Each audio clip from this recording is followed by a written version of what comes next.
The Farm Progress Show will celebrate its 10th anniversary this year at Progress City on Decatur's northeast corner.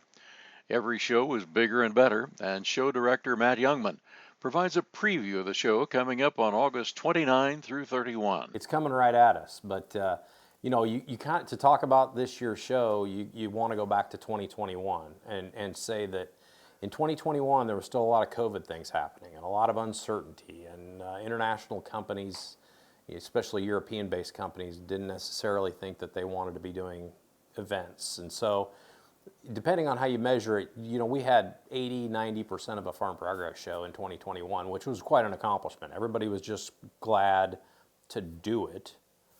And then last year in Boone, we had a real good year.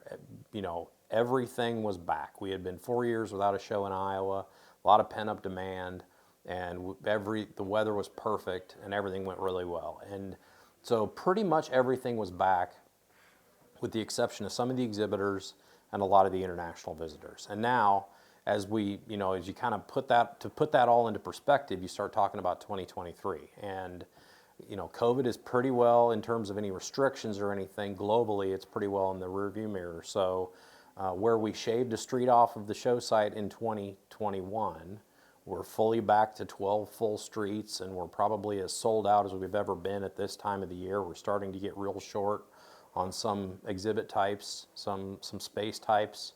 The folks at the Decatur Convention and Visitors Bureau, they're working with folks from countries that have never talked to them before. So we're getting all the internationals back from the places you expect, where you grow corn and soybeans, and they're here to see the new technologies. But then countries that typically don't inquire about coming to the show are in touch with Terry from the Convention and Visitors Bureau to come to this year's show. So all indications are that we're already on the way to a great show.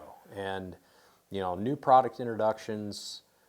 You look out there in the fields, there's going to be new machines running in the fields, specifically in that autonomy area, right? So for the past couple shows, the autonomy zone has been Raven, and and it's been Raven doing a great job of showing off some really cool stuff. Well, now all of a sudden you've got 2, maybe 3, maybe 4, maybe 5 companies that have their own story of autonomy that they're wanting to demonstrate. And things like Green Eye, which is going to be doing the selective spraying, they're going to be demonstrating that. The Rise, the drone-looking copter that you can fly, all that stuff's going to be operating. We're going to have the Nexat, which is that new platform. It's going to make its U.S. debut at the Farm Progress Show. That's going to get a lot of attention. Big Bud, the new Big Bud that was unveiled at Con Expo, will be here. So it just kind of goes on and on and on and on. Will Nexat be doing any field demonstrations? There's just going to be one, so they want to have it in the static display, so you'll be able to get up close and personal and get a good look at it and crawl all over it. But they're not going to be running this year. I anticipate that down the road you'll get to see one, but not this year. Okay.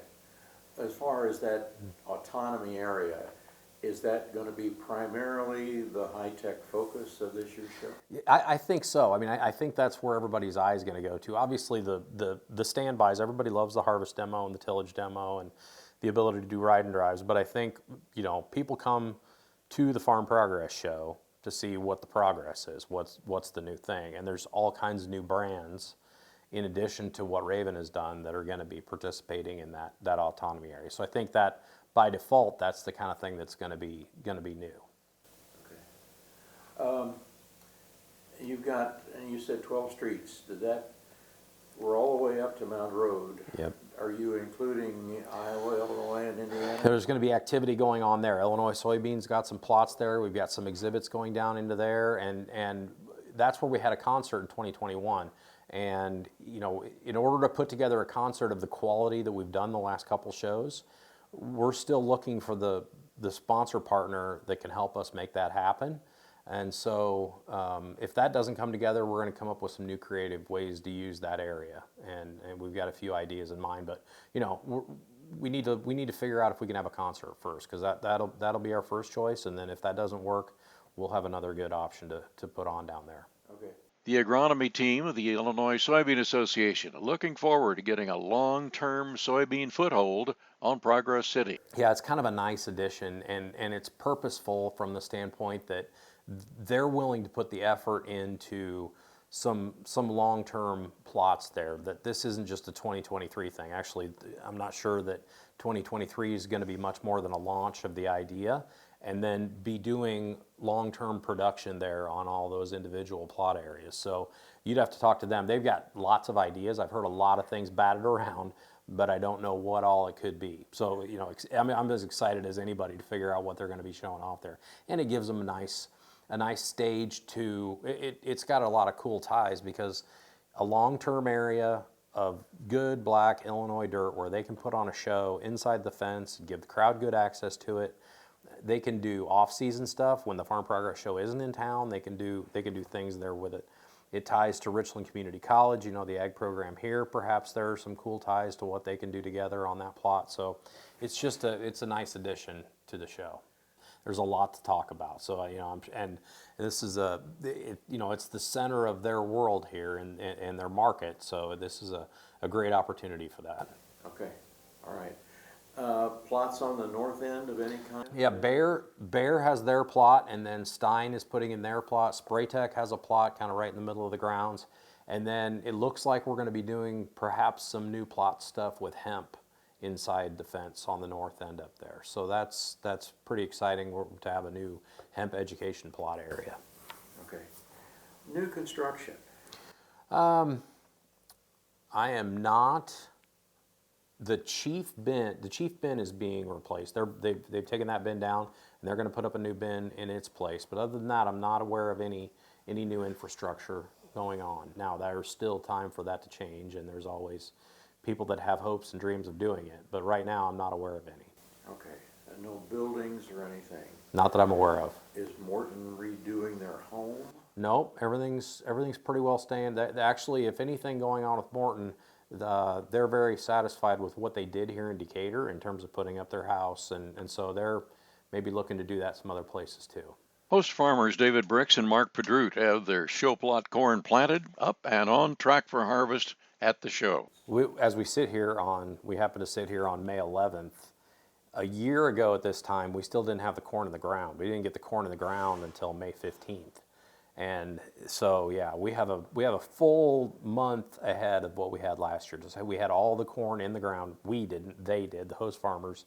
I didn't have anything to do with it. The host farmers did a great job of getting that crop in the ground, and the soil conditions were great. You know, you wouldn't say by any stretch that they pushed it, or, you know, it worked right. It was the right thing to do, and they went out and put corn in the ground, and you know, it's up and it's even and it looks great. And so, you know, I think that my blood pressure probably runs 5 points lower all this summer than it did all last summer.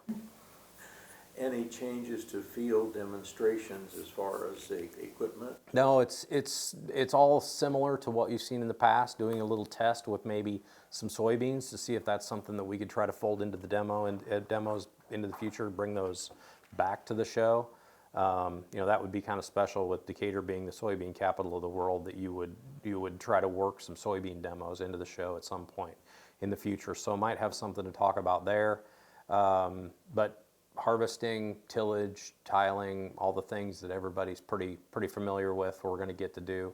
I think the exciting thing is that with it going in the ground on time, you know, I have David Bricks on video recorded saying we will for sure have field demonstrations at this year's show, which I hope to not have to use, but we will have demonstrations, and we're going to have, you know, that road that leads out from tram loading that goes out where all that activity is. I think with all of these autonomy companies and sprayer technologies and just all of this new technology, I think there's just going to be demo range after demo range after demo range going up that road. It's going to be a pretty good trip to go up there and look at that machinery run.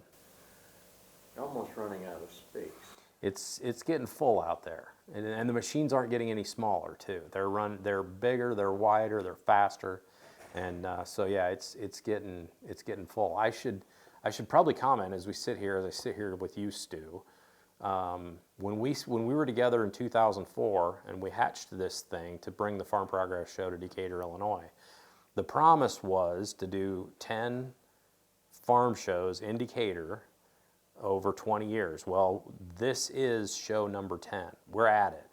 This is promises fulfilled. But if you remember, the promise was a farm progress show with a $10 million economic impact. Last year, Informa, our parent company, did a study of the economic impact of the Boone Show. And that $10 million economic impact of 2004 is now $31 million. So that's how the show has grown, in large part to some vision from you and Randy Prince and a lot of other very smart people in Decatur. The show's economic impact has tripled since we first shook hands and started to have shows here in Decatur. So that's a pretty cool celebration that we get to have here. You signed an extension a couple of years ago. We did. How? Give me the big picture on extension and how long you might be here. Well, so when we do these extensions, you can't sign a contract that goes forever. It has to have some kind of an end to it. So the furthest anybody's willing to sign their name to is 10 years at a time. So each time we do this, we're going to make the window 10 years long. So when we did that in 2021, that takes us out to and including the 2031 show.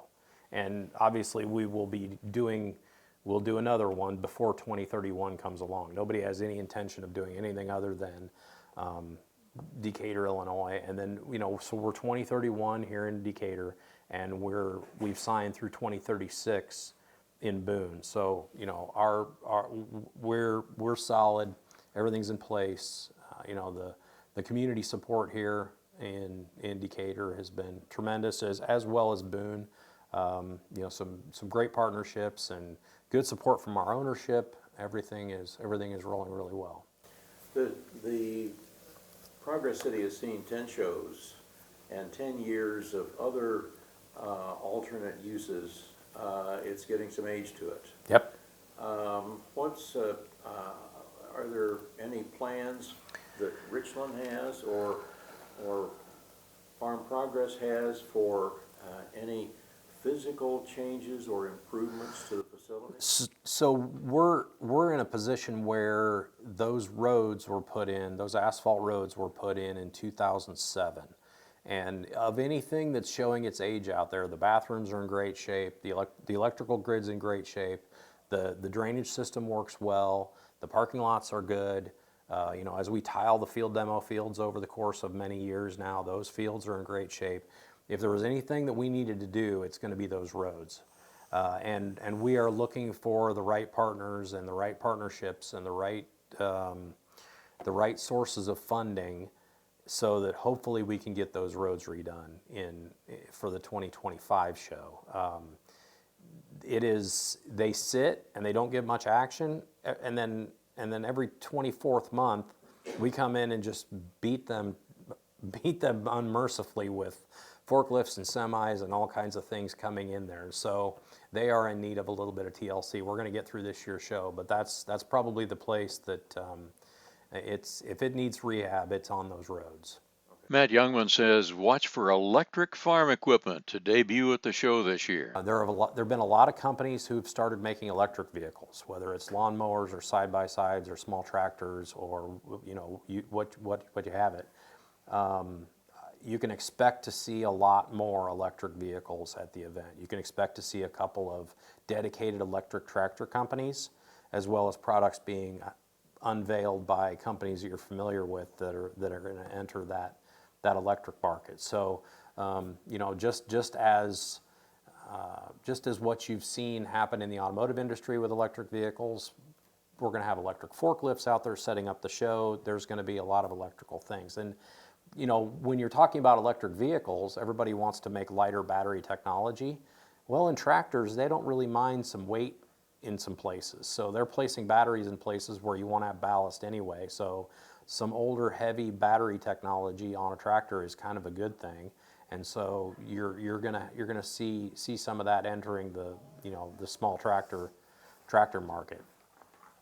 The other thing that we could talk about is you asked me about buildings. I'm not aware of any new buildings this year other than the replacement of that chief bin, but we will be putting up, I believe, we'll be putting up the largest varied industries tent that we have ever put up. It's going to be bigger than the one that we put up in Boone because the streets have an additional lot. The blocks are 17 lots long, so that's going to lead to a 41 bay tent that goes all the way from West Avenue to Central Avenue. So that's a big change. I have some good partnership with some people that I kind of had to reshuffle in order to make room to extend that tent all the way out, and they know who they are, and I genuinely appreciate them working with me to find them a new home so that we could get that varied industries tent full. Because here on May 11th, if we were putting up the old varied industries tent that we typically put up, it would already be over full with a waiting list. So extending that is already paying benefits. Okay, that's a long tent. How is that? It's 41. So it's over an acre. So it's 41 bays times 16.7 feet. That's right. It's 678 feet long. So it's 678 and it's 66 feet wide. So it's 44,007. So it's just, I mean, it is just right at an acre. So it's an acre of roof all in one big run there, full of 10 by 10 booths. So that's pretty exciting. Okay, but you've got so many people wanting exposure. And a lot of these, you know what's in the varied industries tent. It's the new people. People very rarely do what Monarch Tractor is doing, which is to dip their toe in the Farm Progress Show by taking a giant 6-lot end cap, which is what a Monarch Tractor is doing. Normally, you dip your toe in with a 10 by 10, and you kind of go the Pit Express route where you have a 10 by 10, and then 2 shows you got 2 10 by 10s, and then maybe you try a junior lot, and then you're out to a full size lot, and that's typically the growth pattern. So, what that says is that there's a whole lot of new companies at the show this year because the varied industries tent is filling up faster than anything else we've got. Again, you mark your calendar for August 29 through 31. That's the Tuesday, Wednesday, Thursday before Labor Day for the 2023 Farm Progress Show at Decatur's Progress City. I'm Stu Ellis.